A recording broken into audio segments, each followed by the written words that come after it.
ఏమిటండి? ఈదిలో దొరికిందే, దేనికైనా పనికి వస్తుందని తెచ్చాను. దిక్కుమాల ఎనుపు మొక్కలు ఇంట్లో తీసుకురాకండి, శని. ఆ శనిగాడు నా జోలికి రాడే చిత్తం. శనిగాడి జోలికి సే సే సే శనిగాడి వెళ్ళలేదు కదండి అయ్యా. అగౌరిత్యంలో తెలివితేటలకి. రే గోవిందం అయ్యా,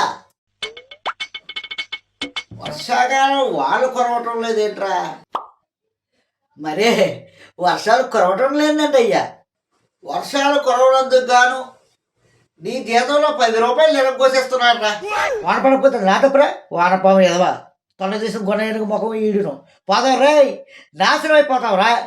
మహాశయ, మా నాన్న తమ దగ్గర చేసిన అప్పుకు గాను నన్ను మీ దగ్గర పనిలో కుదిర్చి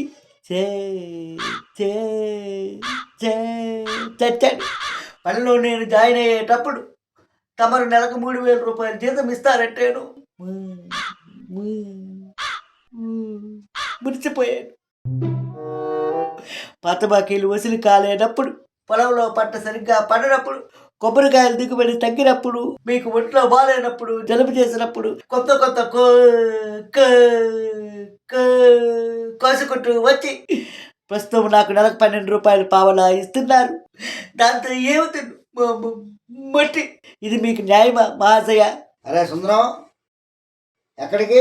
బయటికి నాన్న.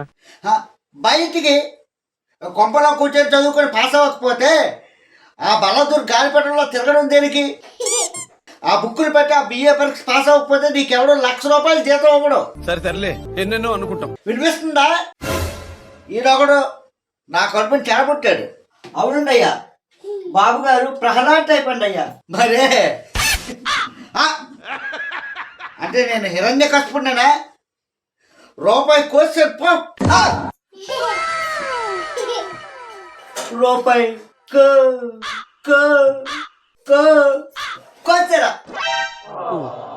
12 రూపాయలు పావలా రోడ్డి, ఇంతకు 10 రూపాయలు కోసి ఇప్పుడు రూపాయి కోసేస్తే ఇంకా నాకు మిగిలేదంతా రూపాయి పావల. దాంతో నేను ఏమి తిన్నాను? నా శాంతం. రే నన్ను కడుగుతున్నావా? పెద్దగా తేడా తెలియట్లేదులయ్యా. ఈ కార్యక్రమం ఇంతటితో సమాప్తం. రేపు ఇదే అలవాట్లపై మళ్ళీ కలుసుకుందాం. అంతవరకు సెలవా మరి. Please like, share, subscribe and మీ యొక్క సజెషన్ నాకు ఎప్పటికప్పుడు తెలియపరచండి. నేను మీ రవి వద్దూరి. Thank you.